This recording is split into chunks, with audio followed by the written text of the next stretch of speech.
ஜீ Tamil news நேயர்களுக்கு வணக்கம். அரசியல் சார்ந்த பல்வேறு விஷயங்களை இன்று நம்முடன் பேசுவதற்காக ஜீ தமிழ் நியூஸின் செய்தி ஆசிரியர் திரு நாகப்பன் அவர்கள் இணைஞ்சிருக்காரு. அவர்கிட்ட பேசலாம். சார் வணக்கம். சார் வணக்கம். சார், ஓபிஎஸ் அவர்கள் இன்று பார்த்தீங்கன்னா திமுகவில் இணைஞ்சிருக்காரு. கிட்டத்தட்ட 3 முறை முதலமைச்சராக இருந்தவர் இப்போ வேறு கட்சியிலேருந்து இப்போ இன்னொரு கட்சிக்கு திமுகவுக்கு வந்து இணைஞ்சிருக்காருன்றது எந்த அளவுக்கு அதிமுகவுக்கு ஒரு பிரச்சனையாக அமையும்? இந்த தேர்தல் சமயத்தில் அவங்களுக்கு எந்த அளவுக்கு நெருக்கடி அமையும்? இது திமுகவுக்கு பலமா? நிச்சயமா திமுகவுக்கு இது பலம்தான். ஏன் அப்படின்னு பார்த்தோம்னா, கூட்டணி எந்த அளவிற்கு வலுவா இருக்கு அப்படிங்கிறது தான் இந்த தேர்தல் அரசியலுடைய மிகப்பெரிய ஒரு விஷயமா பார்க்கப்படுகிறது. இப்போ இந்த கூட்டணியை அமைப்பதில் யார் சிறந்தவர்கள், எந்த கூட்டணி இதில் பலமாக இருக்க போகுது அப்படிங்கிற கேள்வி தொடர்ந்து எழுப்பப்பட்டு வந்தது. ஒரு மெகா கூட்டணியை அமைப்பும் அப்படின்னு தான் எடப்பாடி பழனிசாமி தொடர்ந்து சொல்லிக்கொண்டு இருந்தார். இந்த வகையில் பார்க்கும்போது இப்போது ஓபிஎஸ் அதிமுகவில் சேருவதற்கான எந்த வாய்ப்பும் இல்லைன்னு திட்டவட்டமாக இபிஎஸ் தெரிவித்த நிலையில் பாஜக மூலமாவது அவர் அதிமுகவில் சேர்ந்துருவார்னு எதிர்பார்க்கப்பட்ட நிலையில் எல்லா வாய்ப்புகளும் அவருக்கு இல்லாமல் போயிட்ட ஒரு சூழலில் இப்போ திமுகவில் ஐக்கியமாயிருக்காரு. இன்னொரு பக்கம் இது அதிமுகவுக்கு எந்த அளவில் பின்னாடி ஒன்றா கடந்த கால வரலாறு நிறையவே இருக்குது. இப்போ 2021 சட்டப்பேரவை தேர்தலை பொறுத்த வரைக்கும் அதிமுக இன்னும் ஒரு 18 இடங்களில் ஜெயிச்சிருக்கலாம் அப்படின்ற ஒரு தோற்றம் இருந்தது. அந்த வாய்ப்பை தட்டி பறித்தது எதுன்னு பார்த்தீங்கன்னா அப்போ அமமுகவாக இருந்தது. அமமுக பெற்ற வாக்குகளையும் சேர்த்து பார்த்தீங்கன்னா அதிமுகவுடைய வாக்குகள் கணக்கு பண்ணி பார்த்தீங்கன்னா ஒரு 18 தொகுதிகளில் கூடுதலாக வென்று இருக்க முடியும் அப்படின்னு எல்லோருடைய தேர்தல் அரசியலில் இருக்கிற ஆர்வலர்கள் எத்தனை பேருமே ஒரு டேட்டாவோடவே சொல்லியிருக்கிறாங்க. ஆனால் இப்போ ஒரு முக்குளத்தோர் வாக்குகளாக இருக்கட்டும், தென் மாவட்டத்தில் இருக்கட்டும், ஒரு செல்வாக்கு படைத்தவராக ஓபிஎஸ் இருக்கார். மக்களவை தேர்தலில் பலாப்பழம் சின்னத்தில் ராமநாதபுரத்தில் போட்டிட்டு அவர் 3 லட்சம் வாக்குகளுக்கு மேலே பெற்றது அப்படிங்கிறது ரொம்ப பெரிய அளவில் பேசப்பட்டது. ஏன்னா அதிமுகவை பின்னுக்கு தள்ளியிருக்காரு, ஒரு சுயேட்சை சின்னத்தில் போட்டிட்டு இருக்காரு அப்படிங்கிற மாதிரியான விஷயங்களும் வந்தது. இன்னொரு பக்கம் பார்த்தீங்கன்னா இந்த இரட்டை இலை சின்னம் சம்மந்தமாக வாபஸ் பெறாத ஒரு விஷயம் அப்படிங்கிறதும் பெரிய அளவுக்கு பிரச்சனையாகவே இருந்தது. இப்படிப்பட்ட ஒரு சூழ்நிலையில் அதிமுகவிலுடைய அவருக்கு கதவு மூடப்பட்ட நிலையில் இங்கே வந்திருக்காரு. இது ஏன் திமுகவுக்கு பலம்னா, ஏற்கனவே திமுக ஒரு பலமான கூட்டணியை களத்தில் இறக்கி விட்டுருக்கு. இப்படிப்பட்ட ஒரு சூழ்நிலையில் ஒரு அசுர வேகத்தில் யார் இங்கே களத்தில் முந்த போகிறார்கள் அப்படிங்கிற கேள்வி இருக்கும்போது ஓபிஎஸ் வந்திருக்காரு. கொஞ்ச நாளுக்கு முன்னாடி தேமுதிக வந்தது. அப்போ பார்க்கும்போது இப்போ பெரிய வலுவான ஒரு கூட்டணி இருக்குது. அப்போ இந்த தொகுதி பங்கீடு அப்படிங்கிற விஷயத்துக்கெல்லாம் முன்னாடி கூட்டணியை கட்டமைப்பதில் திமுக ஒரு பெரிய அளவுக்கு வெற்றியை பெற்றிருக்கு அப்படின்னு சொல்லலாம். ஏன் அப்படின்னு பார்த்தா இங்கே மெகா கூட்டணி அப்படிங்கிறது அதிமுக பாஜக கூட்டணியுடைய பெரிய தாரக மந்திரமாகவே சொல்லப்பட்டு வந்தது. அங்கே இப்போ யாரெல்லாம் இருக்காங்க? அன்புமணி தலைமையிலான பாமக இருக்குது. அதை தாண்டி பெரிய கட்சிகள் பார்த்தா இப்போ அமமுக இருக்குது. இதை தாண்டி பார்த்தீங்கன்னா புதிய நீதி கட்சி மாதிரியான சில கட்சிகள், புரட்சி பாரதம், தமிழக மக்கள் முன்னேற்ற கழகம், இந்த மாதிரியான கட்சிகள் இருக்கும்போது அங்கே தொகுதி பங்கீடு இன்னும் தொடங்கப்படவில்லை. ஆனால் இன்னும் ஒரு பெரிய வலுவான கூட்டணியை அமைக்க வேண்டும் என்பதில் தேமுதிக அந்த பக்கம் போகும் அப்படின்னு முதல்ல எதிர்பார்க்கப்பட்ட நிலையில் அது நடக்கலை. அதற்கு பிறகு புதிய தமிழகம் போன்ற கட்சிகளோட பேச்சுவார்த்தை நடந்துகிட்டு இருக்கிற இந்த மாதிரியான சமயத்தில் தான் இப்படியான ஒரு நகர்வு இருக்குது. ஆக ஒரு கூட்டணியை வலுப்படுத்துறதுல இப்போ திமுக முன்னோக்கி சென்று கொண்டிருக்கிறது அப்படின்னு பார்க்கலாம். அதிமுகவுக்கு இது பின்னடைவா அப்படின்னு பார்த்தோம்னா கடந்த கால வரலாறு தான். இன்னொரு பக்கம் சசிகலா இப்போ ஒரு தனி கட்சி தொடங்கியிருக்காங்க. கட்சியினுடைய பெயரை அறிவிக்க போகிறதா சொல்கிறாங்க. பன்ருட்டி ராமச்சந்திரன் ஒரு தனி கட்சியை தொடங்கியிருக்காரு. இப்போ இருக்கிற ஒரு தேர்தல் அரசியலில் ஒரு வினோதமான ஒரு விஷயம் இப்போ நடந்திருக்கு அப்படின்னே சொல்லலாம். ஏன்னா இது இப்போ நம்ம சொல்லுவோம் இல்லையா, ஸ்பெஷல் அப்படின்னா அதிமுக ஸ்பெஷல் தேர்தல் அப்படின்ற மாதிரியே இருக்குது. இப்போ அதிமுகவில் இருந்த நயினா நாகேந்திரன் அவர்கள் இப்போ தமிழக பாஜக தலைவராக இருக்கார். அமமுக இப்போ அதிமுகவில் இருந்த தினகரன் தான் அமமுகவினுடைய பொதுச் செயலாளராக இருக்கார். இன்னொரு பக்கம் பார்த்தீங்கன்னா சசிகலா அதிமுகவிலிருந்து இப்போது பிரிந்து அவங்க தனியாக ஒரு கட்சி தொடங்கியிருக்காங்க. பன்ருட்டி ராமச்சந்திரன் தனியாக ஒரு கட்சி தொடங்கியிருக்காரு. ஓபிஎஸ் இந்த பக்கம் வந்திருக்காரு. செங்கோட்டையன் தாவேகா பக்கம் போயிருக்காரு. ஆக அதிமுகவில் பரபரப்பான முக்கியமான தலைவர்களாக இருந்தவர்களும் இப்போ சிதறி இருக்கிறார்கள், பிளவுபட்டு இருக்கிறார்கள் அப்படிங்கிறத பார்க்க முடியுது. இது அவங்களுக்கு எந்த தாக்கத்தையும் ஏற்படுத்தாது, பாதிப்பை ஏற்படுத்தாது அப்படின்னு சொன்னாலுமே ஒரு வாக்கு கூட இங்கே தேர்தல் வெற்றி தீர்மானிப்பதில் மாற்றி இருக்கிறது. அந்த ஒரு வாக்கால் ஜெயிச்சவங்களும் இங்கே இருக்காங்க அப்படின்னு பார்க்கும்போது இது அதிமுக எப்படி எதிர்கொள்ள போகிறது அப்படிங்கிற ஒரு கேள்வி இருக்குது. ஏன்னா இன்னைக்கு 3 கட்ட தேர்தல் வாக்குறுதிகளை அதிமுக கொடுத்துருக்கு. அதில் அந்த 10,000 ரூபாய் குடும்பத்துக்கு வழங்கப்படும்னு சொன்னது, அது கருணத்தொகைன்னு ஒரு சின்ன விமர்சனம் வந்தது. அதற்கு பிறகு அது உதவித்தொகைன்னு மாற்றப்பட்டது. ஆனால் அதற்கு பிறகு ஒரு ஒருங்கிணைந்த கூட்டணி கட்சி தலைவர்களை நீங்கள் பார்த்தீங்களா களத்தில் அப்படின்னா இது வரைக்கும் இல்லை. ஒரு பொதுக்கூட்டமோ ஒரு மாநாடோ பெருசாக நடைபெறவில்லை. இபிஎஸ் தொடர்ந்து பிரச்சாரம் பண்ணிட்டு இருக்காரு. கிட்டத்தட்ட ஒரு 180 தொகுதிகளுக்கு மேலே பிரச்சாரத்தை பண்ணியிருக்காரு. இன்னும் ஒரு 60க்கும் மேற்பட்ட தொகுதிகள் மட்டும்தான் இருக்கு அப்படின்னு பார்த்தாலுமே கூட அன்புமணியோ தினகரனையோ இபிஎஸ்ஸையோ ஒன்றாக நீங்கள் பார்த்திருக்கிறீர்களா ஒரு மேடையில் ஒரு பொதுக்கூட்டத்தில்னா இல்லை. மதுராந்தகம் அப்படிங்கிறது வந்து பிரதமர் மோடி தலைமையில் கலந்து கொண்ட ஒரு பாஜக நடத்திய ஒரு பொதுக்கூட்டம் தான். அதற்கு பிறகு அவங்க வந்து ஒன்றாக சங்கமிக்கவில்லை, பங்கேற்கவில்லை அப்படிங்கிறது. ஆனால் இங்கே திமுக வந்து ஒரு சின்ன நிகழ்ச்சியாக இருந்தாலும் இயல்பாக கூட்டணி கட்சி தலைவர்கள் ஒருத்தரை பார்க்க முடியுது. தொகுதி பங்கீடுமே வந்து தொடர்ந்து நடைபெறுவதை பார்க்க முடியுது. அது முதல் கட்ட பேச்சுவார்த்தையாக இருந்தாலுமே கூட இன்னும் தொகுதி பங்கீடு இறுதி செய்யணும்னா அங்கே வந்து கள வேலைகள் வந்து இன்னும் வேகமாக போயிட்டு இருக்கிறத பார்க்க முடியுது. அப்போ அதிமுக இன்னும் சுறுசுறுப்பாக, பரபரப்பாக, விறுவிறுப்பாக இயங்க வேண்டிய ஒரு தேவை இருக்கிறது. இவர்களை எல்லாம் தள்ளிவிட்டு புறந்தள்ளிவிட்டு இருந்தாலும் கூட ஒரு வலுவான தலைவர் நான் அப்படின்னு இபிஎஸ் நிரூபிக்க வேண்டிய ஒரு கட்டாயம் இப்போ ஏற்பட்டிருக்கு. அப்போ அவர்களுடைய வியூகம் இப்போ என்னவா இருக்க போது, தொகுதி பங்கீடுல சுணக்கம் இருக்கா, அவங்க அடுத்து என்ன பண்ண போறாங்க அப்படின்ற மாதிரியான கேள்விகள்லாம் இருக்கு. அதற்கெல்லாம் விடையை வந்து அடுத்த கட்ட தேர்தல் வாக்குறுதியிலையோ அல்லது தொகுதி பங்கீடு விவகாரத்திலோ அல்லது கூட்டணி கட்சி தலைவர்களுடைய சந்திப்பிலையோ தான் அதிமுக பதில் சொல்லும்னு நம்ம எதிர்பார்க்கலாம். சார், திமுகவை பொறுத்த வரைக்கும் பார்த்தீங்கன்னா இப்போ நிறைய கூட்டணிகள் அவங்களுக்கு இணைஞ்சிருக்கு. ஏற்கனவே காங்கிரஸ் வந்து அதிக தொகுதிகளை கேட்குறாங்க, அது நமக்கு தெரிஞ்சது. இப்போ அடுத்து பார்த்தீங்கன்னா தேமுதிகவும் இரட்டை இலக்கில் தான் வந்து அவங்க தொகுதியில் கேட்பாங்க. இப்போ ஓபிஎஸ் அவர்களும் வந்திருக்காருன்னும் போது திமுகவுக்கு இது எந்த அளவுக்கு சவாலாக இருக்கும்? ஏன்னா விசிகாவும் இருக்குன்னும் போது பெரிய பெரிய கட்சிகளோட கூட்டணியில் வந்து திமுக இருக்குன்னும் போது இது எந்த அளவுக்கு சவாலை திமுகவுக்கு கொடுக்கும் தொகுதி பங்கீடுல? ஆக்சுவலி இப்போ வந்து முதலமைச்சர் ஸ்டாலின் வந்து திமுக தலைவராக மிகப்பெரிய ஒரு பொறுப்பை எடுத்துட்டு இருக்காரு அப்படின்னு நம்ம பார்க்கும்போது சவாலான பணியை ஏற்றிருக்காரு தான் இப்போ நம்ம சொல்லணும். ஏன்னா வந்து இதற்கு முன்னாடி மக்கள் நீதி மையம் இந்த தேர்தலில் வந்து சேர்ந்து இருக்கும்போது தேமுதிக இப்போ வந்திருக்கு, ஓபிஎஸ் வந்திருக்கும் போது இவர்களுக்கெல்லாம் தொகுதிகளை பிரித்து கொடுக்க வேண்டிய ஒரு கட்டாயம் ஏற்பட்டிருக்கு. கலைஞர் சொல்கிற மாதிரி இதயத்தில் இடம் அப்படின்றது தான். ஏன்னா வந்து இன்னைக்கு வந்து ஹவுஸ்ஃபுல் ஆயிடுச்சு திமுக கூட்டணி அப்படின்னு தான் சொல்லணும். இப்போ தொகுதிகள் வாரியாக அப்படின்னு பார்த்தோம்னா நிறைய விஷயங்கள் இதில் பேச வேண்டியதாக இருக்குது. இப்போ திமுக கூட்டணி வந்து போன இதில் பார்த்தீங்கன்னா திமுக தனித்து நின்றது அப்படின்னா 173 தொகுதிகளை 2021 தேர்தலில் நின்றது. இப்போ வந்து 170 தொகுதிகளாக நிற்க வேண்டும்னு பார்க்கும். ஏன்னா இங்கே ஆட்சியில் பங்கு, அதிகாரத்தில் பங்குன்ற காங்கிரஸுடைய கோஷமாக இருக்கட்டும், மற்றவங்க வந்து அதற்கு வலு சேர்க்க விதமாக பேசக்கூடாது அப்படின்றதுக்காக தனி பெரும்பான்மை பெறுவது தான் ஒரு கட்சியினுடைய இலக்காக இருக்க முடியும். அப்போ கிட்டத்தட்ட ஒரு 170 தொகுதிகளில் நிற்கும் போது தான் அவங்க வந்து 118 தொகுதிகளை வெல்வதற்கான வாய்ப்பு அப்படிங்கிறது இயல்பாக இருக்க முடியும். களத்தில் அவங்க வெல்வோம் 200 படைப்போம் வரலாறு அப்படின்னு சொல்லிட்டு இருந்தாலும் இயல்பான இது அப்படின்னு பார்க்கணும். அப்போ அந்த 170 தொகுதிகளை தாண்டி மீதி எவ்வளோ தொகுதிகள் இருக்குது, ஒரு 64 தொகுதிகள் இருக்குன்னா இதை தான் கூட்டணி கட்சிகளுக்கு பகிர்ந்தளிக்க வேண்டிய தேவை ஏற்படும். இப்போ காங்கிரஸுக்கு இப்போ வந்து முன்ன மாதிரி டிமாண்ட் பண்ண முடியாது. 40 தொகுதி 30 தொகுதி 31 தொகுதின்னு சொல்லிட்டு இருக்கிறதுக்கு இப்போ வேலை இல்லை. ஏன்னா 25லிருந்து 28 தொகுதிகளுக்கு மேலே ஒதுக்க வேண்டிய கட்டாயம் வந்து இப்போ ஏற்படாது. ஏன்னா வேற அங்கே பிரித்து கொடுக்க வாய்ப்பு இல்லை. மதிமுகவுக்கு 4 தொகுதிகள் தான் ஒதுக்க முடியும். சிபிஐ சிபிஎம்முக்கு தலா 5 தொகுதிகள் தான் ஒதுக்க முடியும். விசிகாவுக்கு 8 தொகுதிகள் ஒதுக்கலாம். மாநில கட்சி அந்தஸ்து அங்கீகாரத்தில் இருக்கிறதுனால அதற்கான வாய்ப்பு இருக்குது. இதையெல்லாம் தாண்டி பார்த்தோம்னா இப்போ வந்து மக்கள் நீதி மையத்துக்கு ஒரு 2 தொகுதிகள் ஒதுக்க வேண்டியதாக இருக்கும். இந்திய யூனியன் முஸ்லீம் லீக்கு ஒரு 2 தொகுதிகள், மனிதநேய மக்கள் கட்சிக்கு ஒரு 2 தொகுதிகள், இப்படித்தான் ஒதுக்க முடியும். அப்போ தேமுதிகவுக்கு 6 அல்லது 7 தொகுதிகளை ஒதுக்கலாம். இப்போ ஓபிஎஸ்க்கு இதில் ஒரு 3 தொகுதிகள் ஒதுக்குவதற்கான வாய்ப்பு இருக்குது. ஏன் ஓபிஎஸ்க்கு 3 தொகுதிகள் அப்படின்னா 3 முறை முதலமைச்சராக இருந்தவர். நீங்கள் சொன்ன மாதிரி அரசியல் வரலாற்றில் இப்படி சொன்னபோது எப்படி இன்னொரு கட்சிக்கு போகிறாங்க அப்படின்றதுக்கு முதல்வர் உட்பட ஓபிஎஸ் உட்படவே அதுக்கு ஒரு விளக்கத்தை கொடுத்துருக்காங்க. தாய் கழகத்தில் தான் அவங்க இணைஞ்சிருக்காங்க அப்படின்னு. அதாவது இந்த மாதிரியான ஒரு உரசல்கள் வரும், விவாதங்கள் வரும், சர்ச்சைகள் வரும். ஏன்னா வந்து அதிமுகவில் இருந்து திமுகவுக்கு வந்தோம்னா அது இயல்பாக வரது தான். இப்போ வந்து தேர்தல் அரசியலில் இது வந்து புதுசு கிடையாது, வரலாறு காணாத ஒரு திருப்பம் அப்படின்லாம் சொல்லிட முடியாது. மைத்ரேயனா இருக்கட்டும், பாஜகவிலிருந்து இங்கே திமுகவுக்கு வந்தவங்க, திமுகவிலிருந்து பாஜகவுக்கு போனவங்க, இதுவுமே இங்கே சாதாரணமாக இருக்குது.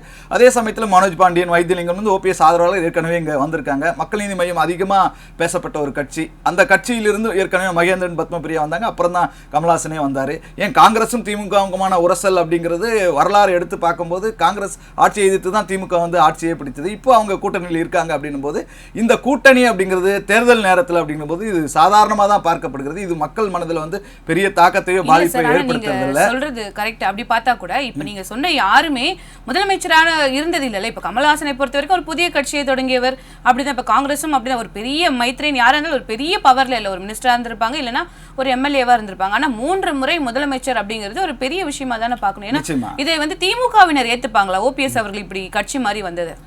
இயல்பாவே ஏத்துக்கிறாங்க அப்படிங்கிறத பார்க்க முடியும். இன்னைக்கு தங்கத்தமிழ்ச்செல்வனையும் ஓபிஎஸ்ஸையும் நீங்க நேரடியா பார்க்க முடியுது. அவங்க இணைந்து பேசுறதையோ அவங்க வந்து பிரஸ்ஸை மீட் பண்றதையோ பார்க்க முடியுது. ஏன் இந்த வரலாறு நம்ம சொல்லணும்னா, தங்கத்தமிழ்ச்செல்வன் 2019 மக்களவைத் தேர்தலில் தேனியில வந்து நிற்கிறாரு. அதற்கு அங்க வெற்றி பெற்றது யாரு? ஓபி ரவீந்திரநாத், ஓபிஎஸ் உடைய மகன் வந்து வெற்றி பெற்றார். அவர் வந்து அப்ப தோல்வியை தழுவினார். அதற்கு பிறகு பார்த்தீங்கன்னா 2024 மக்களவைத் தேர்தல். அப்போ 2019 அமமுக சார்பில் தங்கத்தமிழ்ச்செல்வன் வந்து தோல்வியை தழுவும்போது 2024 அமமுகவில் இருந்து விலகி திமுகவில் வந்து இருந்து திமுக வேட்பாளராக களம் காண்கிறாரு. எந்த அமமுகவிலிருந்து விலகினாரோ அந்த அமமுகவில் இருக்கிற தினகரன் தான் அங்கே வந்து அப்போ போட்டியிட்டார். தங்கத்தமிழ்ச்செல்வனுக்கும் தினகரனுக்குமான போட்டி இருக்கும்போது தங்கத்தமிழ்ச்செல்வன் வெற்றி பெறுகிறார். இப்போது களம் மாறுது, வரலாறு மாறுது. எந்த ஓபிஎஸோட நெருக்கடி அப்படின்னு நினைச்சு அவங்க 2 பேருக்கும் உள்ள ஒரு யுத்தம் இருந்ததோ அதை எதிர்த்து தான் வந்து பெரிய அளவில் வளர முடியாதுன்னு நினைச்சு கட்சி மாறினாரோ, அதற்கு பிறகு இப்போ திமுக பக்கம் தங்கத்தமிழ்ச்செல்வன் வந்தார். இப்போ வந்து 2 பேரும் ஒரே அணியில் வந்து இருக்க வேண்டிய ஒரு சூழல் வந்து இப்போ ஏற்பட்டிருக்கு. அப்போ இருவரும் சேர்ந்து ஒரு பிரச்சாரத்தை மேற்கொள்ள வேண்டிய இடம் வந்திருக்கு. இது புதுசான்னு பார்த்தா இது புதுசு கிடையாது. இது காலங்காலமாக இப்படியான நடக்கிற வரலாறுகளை நம்ம வந்து பார்க்க முடியுது. இப்போ இன்னொரு பக்கம் இந்த தேர்தலில் இன்னும் நிறைய சுவாரஸ்யங்களை நம்ம வந்து பார்க்க முடியும். இப்போ விருதுநகர் விவகாரத்தை எடுத்துக்கிட்டோன்னு வச்சிங்களேன். இப்போ விஜயபிரபாகரன் திமுக கூட்டணியில் இருக்குது. விஜயபிரபாகரனுக்கு விருதுநகரில் ஏதேனும் ஒரு தொகுதியை ஒதுக்குற பட்சத்தில் போன மக்களவைத் தேர்தலில் விருதுநகரில் யார் யார் நின்னாங்க அப்படின்னு பார்த்தா, காங்கிரஸில் வந்து மாணிக்கம் தாகூர் நின்னார். இந்த பக்கம் தேமுதிகவில் விஜயபிரபாகரன் நின்னாங்க. எதிர்த்து களம் கண்டார்கள். மாணிக்கம் தாகூர் வெற்றி பெற்றார். சில ஆயிரம் வாக்குகள் வித்தியாசத்தில் தான் விஜயபிரபாகரன் வந்து தோல்வி அடைந்தார். இப்போ கூட்டணியில் இருக்கும்போது விஜயபிரபாகரனுக்கு ஆதரவாக மாணிக்கம் தாகூர் வந்து பிரச்சாரம் செய்ய வேண்டிய ஒரு விஷயம் வந்து இங்கே இருக்கு. இப்போ இது இயல்பாகவே நடக்கிற ஒரு விஷயமா தான் இருக்கு. இப்போ வைத்திலிங்கம் இங்கே வந்துட்டாரு, மனோஜ் பாண்டியன் வந்துட்டார் அப்படின்போது இப்போ ஓபிஎஸ் வந்துட்டுன்னா அவர் முதலமைச்சராக இருந்தவர். அப்போ ஒரு கட்சி தலைவராக இல்லாமல் முதலமைச்சராக இருந்தபோது அந்த டிமாண்ட் அதிகமாகுது. அவர் ஒரு பவர் சென்டர். அப்போ வந்து 3 முறை அதிமுகவில் முதலமைச்சராக இருந்தவர், ஒரு முறை துணை முதலமைச்சராக இருந்தவர். அப்படி இருக்கும்போது இவருக்கு வரும்போது என்னன்னா டிமாண்ட் வந்து அதிகமாகுது. அப்போ இவருக்கு வந்து கௌரவமான ஒரு பதவி கொடுக்கின்ற ஒரு நெருக்கடி வந்து திமுகவுக்கு இருக்கு. அப்போ இவருக்கு 2 விதங்கள்லையும் கொடுக்கணும். கட்சியிலையும் கொடுக்கணும், ஆட்சிக்கு வந்த பிறகும் கொடுக்கணும். அப்போ கட்சியில் அவருக்கு என்ன பதவியை கொடுக்க முடியும் அப்படின்னு பார்க்கும்போது இணை பொதுச் செயலாளர் அப்படிங்கிறத ஓபிஎஸ் தரப்பில் கேட்கப்பட்டதா ஒரு தகவல் வெளியாச்சு. திமுகவில் அப்படி ஒரு பதவி இல்லை. துணை பொதுச் செயலாளர்கள் இருக்காங்க. இப்போ 7 பேர் இருக்காங்க.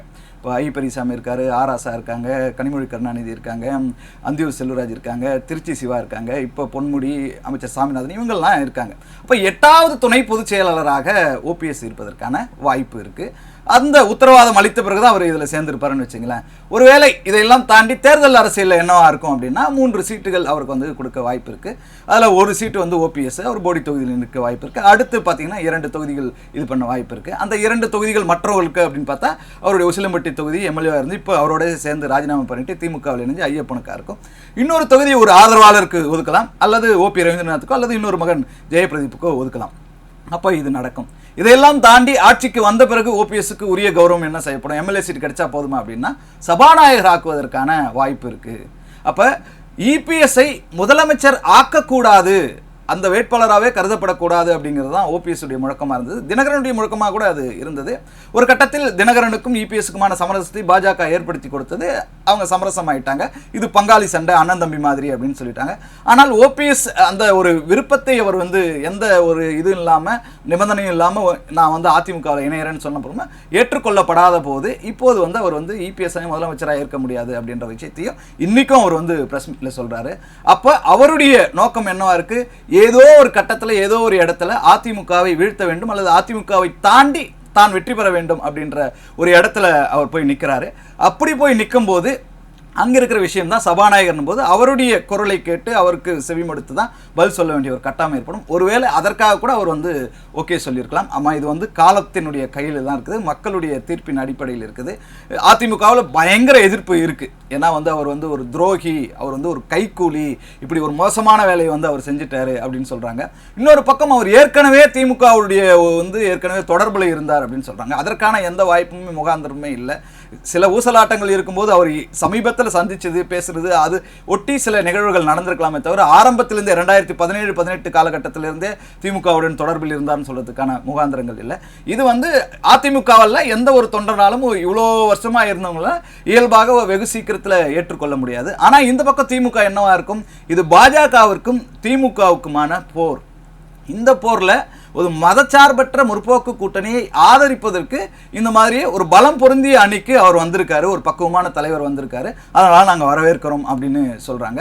ஸோ இப்போ வந்து இனிமே வந்து இந்த பவர் சென்டரா இருக்கிற ஓபிஎஸ் வந்து திமுகவில் எந்த மாதிரியான இடம் கிடைக்கும்? தங்க தமிழ்ச்செல்வன் மாதிரி தேனியில் ஏற்கனவே நிறைய பேர் இருக்காங்க. இன்னொரு பக்கம் அங்கே ஆண்டிப்பட்டி தொகுதி எம்எல்ஏ மகாராஜனுக்கும் தங்க தமிழ்ச்செல்வனுக்கான ஒரு வாக்குவாதம் சண்டை வந்து ஒரு ஸ்டேஜ்லேயே இருந்தது. அவருடைய இதை வந்து படத்தெல்லாம் போடலை அப்படின்ட்டு ஒரு நலத்திட்ட உதவி நிகழ்ச்சியில் கூட வந்து காரசாரமான சண்டை இருந்தது. அப்போ மாற்றுக் கட்சியில் இருந்து வந்தவர்களுக்கு அப்படின்னு பார்த்தீங்கன்னா அடைக்கலம் கொடுத்தது அப்படின்னு அல்லது அவங்களுக்கு கௌரவம் கொடுத்தது அப்படின்னு பார்த்தா திமுகவில் நிறைய வரலாறு இருக்குது. செந்தில் பாலாஜியில் ஆரம்பித்து முன்னாடி இருக்கிற நிறைய அமைச்சர்களுடைய பட்டியலையே நம்ம சொல்லிட முடியும். அப்படி இருக்கும்போது ஓபிஎஸ் வந்து இது வந்து புது விஷயம் கிடையாது. ஓபிஎஸ்க்கு உரிய கௌரவம் கிடைக்கப்படும். பிறகு ஓபிஎஸ் உடைய எதிர்காலம் இப்போது வந்து பாதுகாக்கப்பட்டிருக்கு. இதில் வந்து நிறைய துரோகம் பண்ணிட்டாரு, இல்லை வந்து அவர் தன்மானத்தை சீண்டி பார்த்தாங்க அப்படின்லாம் சொல்கிற அளவுக்கு ஒரு பதிலை வந்து அவர் தயாரிக்கிறதுக்கு முன்னாடி அவர் தாவேக்கா பக்கமோ செங்கோட்டையனுக்காகவோ அந்த பக்கம் டிராவல் பண்ணுறதுக்கான வாய்ப்பு இருந்தும் கூட அவர் வந்து ரொம்ப சேஃபா வந்து திமுக பக்கம் நகர்ந்திருக்கிறார். அது அவருடைய எதிர்காலத்துக்கும் அவருடைய மகன்கள் இருவருடைய எதிர்காலத்துக்கும் நலம் பயக்கும்னு அவர் நம்பி களத்தில் இறங்கியிருக்காரு. சில உத்தரவாதங்களோட டீலிங்கோட பேசி முடிக்காம அவர் வந்திருக்க வாய்ப்பு இல்லை. ஸோ அடுத்த கட்ட நகர்வுங்கிறது தேர்தல் களத்தில் அவருக்கான செல்வாக்கை பொறுத்து அடுத்தடுத்து நம்ம பார்க்க முடியும். சரி, இப்போ வந்து திமுகவின் நிலை எப்படி இருக்கும்போது அதிமுகவை பொறுத்த வரைக்கும் இவங்க வந்து ஒன்றிணைந்த அதிமுக தேர்தலுக்கு முன்னாடி அமையும்னு சொல்லி சொன்னாங்க. சசிகலா அவர்கள் கூட என்ன சொல்லிட்டு இருந்தாங்க, கடைசி வரைக்கும் திமுக எதிர்ப்பு தான் எங்களுடைய ஒரே கொள்கைன்ற மாதிரி சொல்லிட்டு இருந்தாங்க. ஆனால் இப்போ என்ன ஆயிடுச்சு, அவங்களே வந்துட்டு ஒரு கட்டத்தில் புரிஞ்சுக்கிட்டாங்க, யதார்த்தம் இதுதான் சொல்லிட்டு அவங்க தனியாக இப்போ கட்சியை பெயர் தான் அனௌன்ஸ் பண்ணல, கொடியெல்லாம் அனௌன்ஸ் பண்ணி சொல்லிட்டாங்க.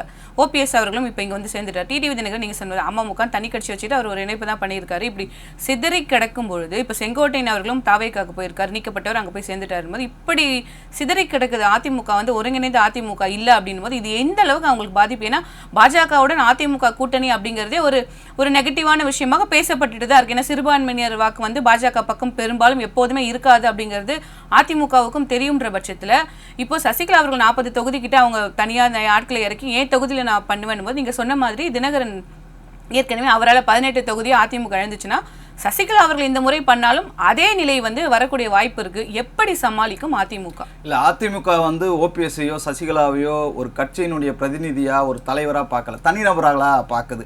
அதனால தான் அவங்க வந்து நிறைய விஷயங்களை மிஸ் பண்ணியிருக்காங்கன்னு சொல்லலாம். ஆனால் ஒரு ஓட்டு கூட முக்கியம் அப்படின்னு நினைச்சிருந்தா இவங்க வந்து அந்த ஒருங்கிணைப்பில் இவங்களெல்லாம் சேர்த்திருக்கலாம்.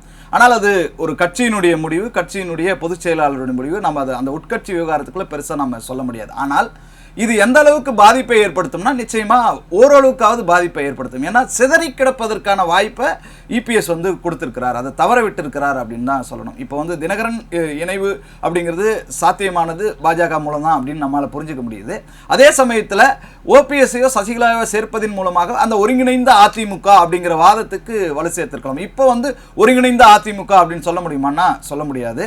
இவர்களால் பெரிய அளவுக்கு பலன் இல்லை, சேதாரம் இல்லை அப்படின்னு நினைச்சிருந்தாலும் அது தேர்தலில் மக்களுடைய மனநிலையில் தான் இருக்கும். ஏன்னா வந்து முக்குளத்தோர் வாக்குகள் அப்படிங்கிறது ரொம்ப முக்கியமான வாக்கு. தென் மாவட்டங்களில் ஒரு பெரிய செல்வாக்கு இருக்கும். ஓபிஎஸ்க்குமான செல்வாக்குன்னு இருக்கு. அவர் தேர்தல் அரசியல் இவ்வளோ வருஷங்கள் இருந்தவர் அப்படின்னும் போது அது அந்த பாதிப்பை அவர்கள் ஏன் வந்து கணிக்க தவறிவிட்டாங்க தெரியல. இபிஎஸ்க்கு கட்சி முக்கியம், பொதுச் செயலாளர், அதை தாண்டி தேர்தலில் வெற்றி பெறுவதும் முக்கியம் அப்படின்னு பார்த்தா இவங்க ரெண்டு பேரையும் வந்து அவர் ஈஸியாக கன்சிடர் பண்ணியிருக்கணும். பட் இவர்கள் பொருட்டாக இல்லை என்றால் இதை தாண்டி ஒரு பெரிய யூகத்தை அதிமுக கையில் எடுக்குதா அப்படின்னு பார்க்கணும். ஏன்னா வந்து பாஜக கூட்டணியும் அதில் இருக்கிற வாக்கு சதவீதமும் 2024 மக்களவைத் தேர்தலில் பொறுத்த வரைக்கும் 23.2% அதிமுக வாக்கு, 18% மேலான பாஜக வாக்கு, இதெல்லாம் சேர்த்தா 41% வாக்கு நம்ம இயல்பாக பெற்றுவிடுவோம். அதற்கு பிறகு கூட்டணியில் இருக்கிறவங்களுடைய வாக்கு இதை ஒட்டி நம்ம நகர்ந்தால் நம்ம வந்து ஜெயிக்கலாம் அப்படிங்கிற கணக்கு, அந்த வெற்றி கணக்கில் இபிஎஸ் வந்து உறுதியாக இருக்காரு. இதை தாண்டி ஒரு தேர்தல் வாக்குறுதிகளை ஒவ்வொரு கட்டமாக வந்து வெளிப்படுத்திட்டு வர்றாரு. அந்த அறிவிப்புகள் அவருக்கு வந்து பலன் அளிக்கிறதா, மக்களிடம் எடுபடுகிறதா, தொகுதி பங்கீட்டில் என்ன மாதிரியான சிக்கல் இருக்குது, இதெல்லாம் ரொம்ப முக்கியமாக இருக்குது. இப்போ வந்து அந்த கூட்டணி கட்சியில் பார்த்தீங்கன்னா வந்து இப்போ திமுக கூட நீங்கள் சொல்லலாம், மதிமுகவில் இருந்த ஒருத்தர் வந்து திமுகவில் சேர்ந்துட்டாரு, காங்கிரஸ் இருந்த ஒருத்தர் வந்து திமுகவில் சேர்ந்துட்டார், ஜோதிமணிலாம் கூட பொங்கி இருந்தாங்க. அதே மாதிரி இப்போ ஐஜேகேயில் ஒரு 14 வருஷமாக இருந்த லீமா ரோஸ், லாட்டரி அதிபர் மார்ட்டினுடைய மனைவி, அவங்க வந்து ஐஜேகேவில் இருந்து விலகிட்டாங்க, அதிமுகவில் சேர்ந்துட்டாங்க. மகளிர் அணி இணைச் செயலாளர் பதவி கொடுத்துருக்காங்க உடனடியாக சேர்ந்த உடனே. இன்னொரு பக்கம் வந்து அவங்க வந்து லால்குடி தொகுதியில் நிற்பதற்கான வாய்ப்பு இருக்கிறதா சொல்லப்படுது. அவங்களுக்கு வந்து டெல்லி ஆதரவும் இருக்கிறதா சொல்லப்படுது. ஐஜேகே அவங்க கூட்டணி கட்சி. இப்போ நேற்று கூட வந்து ஐஜேகேவனுடைய நிறுவனரும் தலைவரும் இபிஎஸ்ஸை போய் பார்த்தாங்க, தொகுதி பங்கீடு சம்மந்தமாக பேசியிருக்காங்க, 7 தொகுதிகள் கேட்டிருக்காங்க, அதில் 2 தொகுதிகளாக கிடைக்கும்னு அவங்க எதிர்பார்க்குறாங்க. இந்த மாதிரியான பேச்சு வரும்போது அப்போ கூட்டணியில் இருக்கின்ற ஒருத்தரையே திருப்பி அதுக்குள்ளே வர்றதுன்றது சில சலசலப்புகள் வரத்தான் செய்யும். அப்போ அதையெல்லாம் எப்படி வந்து அவங்க எதிர்கொள்ள போகிறாங்க அப்படிங்கிறது இருக்குது. இன்னொரு பக்கம் ஒரு மேடையில் கூட இன்னும் அவங்க வந்து ஒன்றா சேரலை. ஒரு தினகரன் வந்து ஒரு வலுவான தலைவர், அன்புமணி வலுவான தலைவர்னும் போது அவங்க இணைந்து ஒரு பிரச்சாரத்தை ஒரு பொதுக்கூட்டத்தில் சந்திக்கிறதுன்னு நடக்கலை. அப்போ அடுத்தடுத்து இவர்கள் வந்து இணைந்து செயல்படுவார்களா, அந்த ஒருங்கிணைப்பு சரியாக இருக்கா, ஒன்றிணைதல் சரியாக இருக்கா, ஒற்றுமையாக இருக்காங்களா அப்படிங்கிற ஒரு கேள்வி வந்து இங்கே இருக்குது. அப்போ இதையெல்லாம் சரி செய்ய வேண்டிய இடம் வந்து இருக்குது. இன்னும் காலம் இருக்குது. நமக்கு நோட்டிஃபிகேஷன் இன்னும் அறிவிக்கப்படவில்லை. தேர்தல் தேதி அறிவிக்கப்பட்ட பிறகு இவர்களுக்கான செயல்பாடுகள் எப்படி அப்படின்னு பார்க்கலாம். இதற்கிடையில் அவர் சில சின்ன சின்ன வியூகங்களை வச்சுருக்காரு. இப்போ 4ஆம் கட்ட தேர்தல் வாக்குறுதி என்னவா இருக்கும் அப்படிங்கிறத எதிர்பார்க்கலாம். தொகுதி பங்கீட்டில் வந்து இப்போது திருப்பி தினகரன் வந்து ஒரு குழப்பத்தை கூட ஏற்படுத்தியிருக்காருன்னே சொல்லலாம். ஏன்னா வந்து பாஜக மூலம் தான் நாங்கள் வந்து தொகுதி பங்கீடு செய்கிறோம், அதிமுக கூட இல்லை, அது சுமூகமாக முடியணும்னு நம்புகிறோம் அப்படின்னு சொல்கிறார். அவர் தேர்தலில் நிற்க போதில்லை. அப்போ அவரோட ரூட் வந்து ரொம்ப கிளியராக இருக்கும். அவர் வந்து இன்னும் ப்ரீ பிளானோட வந்திருக்காரோ அப்படின்னு தோணுது. ஏன்னா வந்து அவர் வந்து தேர்தலில் நிற்க போதில்லை அப்படின்னு சொல்லிட்டாரு.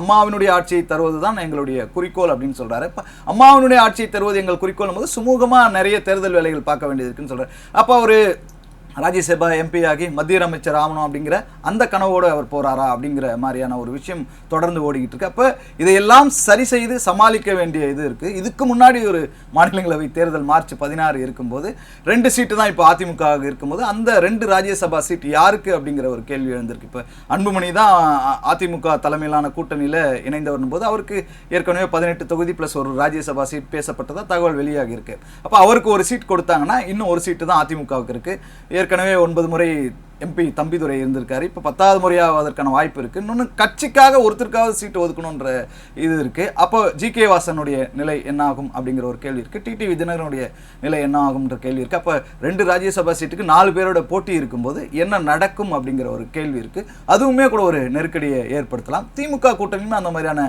நெருக்கடி இருக்குது. அப்போ அதிமுகவில் வந்து இந்த தேர்தல் தொகுதி பங்கீடோடு சேர்ந்து மாநிலங்களவை தேர்தலும் இருக்கும்போது இதையெல்லாம் இபிஎஸ் எப்படி சமாளிக்க போகிறார் அப்படிங்கிற ஒரு கேள்வி இருக்குது. இப்போ இந்த பிளவுபட்ட அதிமுக, ஒன்றிணைந்த அதிமுக வாதங்களுக்கு அவர் வந்து பொருட்படுத்தாமலே வேற ஒரு வியூகத்தை கொண்டு போய் மக்களிடம் சேர்வாரா அப்படிங்கிறதும் நம்ம பொறுத்திருந்து தான் பார்க்கணும். சரி, இப்போ பார்த்தீங்கன்னா விஜய் அவர்களும் சீமான் அவர்களும் வந்து இருக்கும்போது இப்போ 4 முனை போட்டியின் போது விஜயை பொறுத்த வரைக்கும் அரசியல் களத்துக்கு புதுசாக இருக்காரு. சீமான் அவர்கள் பொறுத்தவரை ஏற்கனவே தெரியும், ஒரு 8.5% வரைக்கும் வாக்கு வாங்கி ஒரு ப்ரூஃப் பண்ணியிருக்காரு. இந்த இரு கட்சிகளின் இந்த தேர்தல் களம் வந்து எப்படி இருக்கும், இதனால் வந்து என்ன மாதிரியான மாற்றங்கள் திமுகவுக்கும் அதிமுகவுக்கும் நடக்கும், இது விஜய்க்கு இல்லை ஏதாவது பாசிட்டிவாக மாறதுக்கு வாய்ப்பு இருக்கா இந்த தேர்தல்? விஜய் முக்கியமான இதை பார்த்தோம்னா அவருடைய விருப்ப மனு ஒரு 50,000 பேர் வந்து விருப்ப மனு வாங்கியிருக்காங்க. ஆனால் வந்து 5,000 பேர் கூட திருப்பி கொடுக்கல அப்படிங்கிற மாதிரியான இஷ்யூ இப்போ வரைக்கும் இருக்குது. அதில் 2 விதமான கருத்துக்கள் இருக்குது. ஒரு கருத்து வந்து மாவட்ட செயலாளர்களே மிரட்டிட்டாங்க, நாங்கள் ஆல்ரெடி லிஸ்ட்டு போட்டுட்டாங்க, இனிமேல் நீங்கள் வந்து விருப்ப மனு திருப்பி தர வேணாம், சமர்ப்பிக்க வேணாம். அதாவது 80 வேட்பாளர்களை முதற்கட்டமாக வந்து விஜய் வந்து செலக்ட் பண்ணியிருக்காரு அப்படின்ட்டு. அந்த 80 வேட்பாளர்கள் அப்படின்னும் போது நிறைய பேர் வந்து சரியாக நேர்காணலே பண்ணலை, யாரையுமே கூப்பிடலை, எப்படி பொதுவாக டிக் பண்ணிட்டாங்களா அப்படின்ற ஒரு கேள்வி இருக்குது. அந்த உத்தேச பட்டியல் கூட கிட்டத்தட்ட வெளியே வந்துருச்சு. ஒரு 4 நாட்களாகவே வந்து இணையத்தில் வந்து வலம் வந்துட்டுருக்கு. பெரம்பூரில், சென்னையில் வந்து விஜய் நிற்க போகிறதாகவும், திருச்சி கிழக்குலையும் 2 தொகுதிகளில் அவர் நிற்பதற்கான வாய்ப்பு இருக்குதாகவும் சொல்லப்படுது. பெரம்பூரை ஏன் அவர் வந்து தேர்ந்தெடுக்கிறாருன்னா உடனே வடசென்னை அப்படின்னு மாதிரி சொல்கிறாங்க. அங்கே வந்து நிறைய சிறுபான்மை வாக்குகள் இருக்குது, வன்னியர் வாக்குகள் இருக்குது, கிறிஸ்தவர்கள் வாக்குகள் இருக்குது அப்படின்னும் போது அதை செலக்ட் பண்ணுறாருன்னு அதில் இன்னொரு கருத்தும் சொல்லப்படுது. புதிதாக என்ன விஷயம் அப்படின்னு பார்த்தோம்னா, ஆம்ஸ்ட்ராங் மனைவி பொற்கொடி அந்த அவங்க தமிழ் மாநில பகுஜன் சமாஜ் கட்சி அந்த கட்சி நடத்தி கொண்டிருக்கிற போது அவர்களோடு கூட்டணியில் இணையலாமா அப்படிங்கிற ஒரு விஷயத்தோட அணுகுறாங்க தாவேகா தரப்பில் அப்படின்ற ஒரு தகவல் வந்திருக்கு. அது எந்த அளவுக்கு சாத்தியம்னு தெரியல. ஏன்னா வந்து அவங்க வந்து பகுஜன் சமாஜ் கட்சியில் இருக்கும்போதே ஆனந்தனுக்கும் அவர்களுக்குமான ஒரு உரசல் விரிசல் வந்தபோது, அது பெரிய இஷ்யூவாக ஆனபோது அவங்க அதிமுகவோ தாவேகா தான் சாய்ஸாக எடுத்தாங்க. ஆனால் பெருசாக தாவேகா அப்போ கண்டுக்கல அப்படின்ற குற்றச்சாட்டுகள்லாம் கூட எழுப்பப்பட்டது. இப்போ காளியம்மனுக்கு சொல்கிறாங்க இல்லையா, அந்த மாதிரி. அப்போ அவங்க வந்து தமிழ் மாநில பகுஜன் சமாஜ் கட்சி மூலமாக அவங்க வந்து கூட்டணியில் இணைவாங்களா, அல்லது ஆம்ஸ்ட்ராங் மனைவி என்பதால் அவங்க ஆதரவு கொடுக்கும்போது விஜயோடைய செல்வாக்கு பெரம்பூர் தொகுதியில் வந்து எடுபடுமா அப்படிங்கிற ஒரு வியூகத்தோடு அவங்க வந்து பயணிக்கிறாங்க. அது எந்த அளவுக்கு அப்படின்னு பார்க்கணும். வில்லிவாக்கத்தில் ஆதவ அர்ஜுனா, டி நகரில் புஷி ஆனந்த், வழக்கம் போல் செங்கோட்டையன் வந்து கோபிசெட்டிப்பாளையத்தில், அருண்ராஜ் திருச்செங்கோட்டில், ஜேசிடி பிரபாகர் அம்பத்தூரில், இப்படியான விஷயங்கள் வந்து போயிட்டுருக்கு. லயோலாமணி எழும்பூரில் நிற்கிறதா ஒரு பேச்சு இருக்குது. இதெல்லாம் இது பண்ணுறதுக்காக தான் அந்த முதல் கட்ட வேட்பாளர் பட்டியலில் ஒரு 80 வேட்பாளர்களை விஜய் வந்து அறிவிக்கலாம்னு, அது நாளை மறுநாள் கூட அறிவிப்பதற்கான வாய்ப்பு இருக்குது. ஏன்னா வந்து தேர்தல் களத்தில் வேட்பாளர் பட்டியலில் முதல் முறையாக நாம் முந்திக்கொள்ள வேண்டும் அப்படிங்கிறது தாவேகாவுடைய பெரிய பிளானாக இருந்தது. பட் அதுக்கு முன்னாடியே சீமான் வந்து எப்பயுமே அவர் முந்திப்பார். அவர் வந்து 234 வேட்பாளர்களையும் திருச்சி மாநாட்டில் அறிவிச்சிட்டாரு. அதில் வந்து 117 ஆண் வேட்பாளர்கள், 116 பெண் வேட்பாளர்கள், ஒரு திருநங்கை அப்படின்னு. ரோஷினி வில்லிவாக்கத்தில் நிற்கிறாங்க. காரைக்குடியில் சீமான் நிற்கிறாரு. இந்த முறை சீமானுக்கான வாய்ப்பு அப்படின்றது சொந்த மாவட்டம் சொந்த தொகுதி அப்படிங்கிறதுனால அவருக்கான வாய்ப்பு. ஏன்னா கடலூர் திருவொற்றியூர்னு நின்றவர் சொந்த தொகுதியில் இப்போது நிற்கும்போது அவருக்கான வாய்ப்பு பிரகாசமாக இருக்கும் அப்படின்னு தான் சொல்லப்படுது. இன்னொன்று, ஒரு தலைவராக தொடர்ந்து வந்து ஜெயிச்சுக்கிட்டே இருக்கிறதா அப்படின்னு நம்ம யோசிக்கும் போது தோத்துக்கிட்டே இருக்கிறதா அப்படிங்கிற பாயிண்ட்டும் இங்கே பார்க்கப்படும். அப்படி இருக்கும்போது தனித்து போட்டி அப்படிங்கிறதுலையே ஒரு கொள்கையோடு இருக்கிற ஒரு தலைவர், அவரை வந்து வெற்றி பெற செய்ய வேண்டும். சொந்த தொகுதியை சேர்ந்தவங்க சொந்த மக்கள் அப்படின்னும் போது கண்டிப்பாக வெற்றி பெறுவதற்கான வாய்ப்பு இருப்பதா அந்த கள நிலவரங்கள் சொல்லுது. அந்த உற்சாகத்தோடு தான் அவர் வந்து இது பண்ணிகிட்ருக்காரு. அந்த விஷயத்தில் பார்த்தோம்னா இப்போ வந்து இன்னொரு கோரிக்கையும் வந்து சீமான் வச்சுருக்காரு. என்ன அப்படின்னு பார்த்தோம்னா, தேர்தலை தள்ளி வைக்க வேண்டும். இப்போ தேர்தல் ஆணைய அதிகாரிகள் நிறைய பேர் வந்து ஆய்வு கூட்டம்லாம் பண்ணி ஆலோசனை கூட்டம்லாம் நடத்தும் போது இப்போ 15 நாளில் பிரச்சாரத்தை முடிச்சிடணும் அப்படின்னு விசிக சார்பில் ரவிக்குமார் சொல்லியிருக்காரு. ஏப்ரல் மாதத்துக்குள்ளே தேர்தலில் முடிச்சிடணும் அப்படின்னு RS பாரதி திமுக சார்பில் சொல்லியிருக்காங்க. அப்படி நாம் தமிழர் கட்சி சார்பில் சீமான் வந்து நிறைய கட்டங்களில் வந்து தேர்தல் வழக்கமாக நடக்குது. முதல் கட்டத்திலே தமிழகத்துக்கு தேர்தலை முடிச்சிடுறீங்க, அப்புறம் 1 மாதம் 1.5 மாதம் அந்த தேர்தல் வாக்கு இயந்திரங்களை பெட்டிகளை வந்து பாதுகாப்பாக வைக்க வேண்டியது தேவை இருக்குது. ஆனால் நீங்கள் கடைசி கட்டத்தில் அந்த தேர்தலை நீங்கள் வச்சிங்கன்னா, அதாவது தேர்தலை வந்து தள்ளி வச்சு கடைசி கட்டத்தில் எப்போ வந்து மே மாதம் வச்சுட்டு 1 நாள் 2 நாள் வாக்கு எண்ணிக்கை இருக்குல்லையா, அதுக்கு முன்னாடி தேர்தல் நடத்தி முடிச்சிருங்க அப்படின்ற ஒரு கோரிக்கையை வந்து வச்சிருக்கு. எல்லோரும் ஏப்ரல் மாதத்துக்குள்ளே தேர்தலை நடத்தணும்னு கோரிக்கை வைக்கும்போது சீமான் மட்டும் கடைசி கட்டத்தில் தேர்தலை வைக்கணும் அப்படின்ற ஒரு கோரிக்கையை கொடுத்துருக்காரு. இந்த விஷயத்தில் வந்து நாம் தமிழர் கட்சி வந்து தொடர்ந்து வந்து அவங்களுடைய பரப்புரை அப்படிங்கிறது வழக்கமாக வித்தியாசமாகவே இருக்கும். இந்த முறையும் அவங்க வந்து வித்தியாசமான பரப்புரையை வந்து தொடர்ந்து பண்ணிக்கிட்டு இருக்காங்க. தனித்து போட்டி, அந்த தனித்து போட்டிங்கிறது பெரிய பலம் சேர்க்கும். அதுவே இந்த தேர்தலில் வந்து நமக்கு பலத்தை கொடுக்கும். கண்டிப்பாக சட்டமன்றத்திற்கு செல்வதற்கான வாய்ப்பு இருக்கும் அப்படின்னு பார்க்குறாங்க. தாவேகா சார்பிலையும் அதுதான். செங்கோட்டையன், அருண்ராஜ், விஜய், ஆதவ அர்ஜுனா, இப்படி பெரிய தலைவர்கள் இருக்கும்போது அவர்களாவது கண்டிப்பாக சட்டமன்றத்துக்குள்ளே செல்வார்கள் அப்படிங்கிற ஒரு நம்பிக்கை வந்து தாவேகாவுக்கு இருக்குது. இன்னொரு பக்கம் பார்த்தோம்னா தாவேகாவில் இன்னொரு இது பார்த்தீங்கன்னா எல்லோருமே சென்னையே குறி வச்சிருக்காங்க. இப்போ திருச்செங்கோடு வந்து அருண்ராஜ் இருக்காரு, கோபிசெட்டிப்பாளையம் செங்கோட்டு இருக்கார். பெரிய தலைவர்கள்னு பார்த்தா அவங்க 2 பேர். மீதி எல்லாருமே பார்த்தீங்கன்னா சென்னையே குறி வச்சிருக்காங்க. அப்போ தமிழகம் முழுக்க தாவேகாவை பரப்புவது அப்படிங்கிற ஒரு விஷயம் வந்து அங்கே அடிபடுதோ அப்படிங்கிற ஒரு கேள்வி இருக்குது. ஆனாலும் முதல் தேர்தல் இதுதான் அவங்க சந்திக்கிறாங்கன்னும் போது அதனுடைய ப்ளஸ் அண்ட் மைனஸை அடுத்தடுத்து அவங்க சரி பண்ணிப்பாங்க. அந்த களத்துக்குள்ளே அவங்க வேறு என்ன செய்ய போகிறாங்கிறத நம்ம அடுத்தடுத்து பார்க்கலாம். இவ்வளோ நேரம் என்னோட பல்வேறு கேள்விகளுக்கு பதில் வச்சுங்க. நன்றி சார். நன்றி.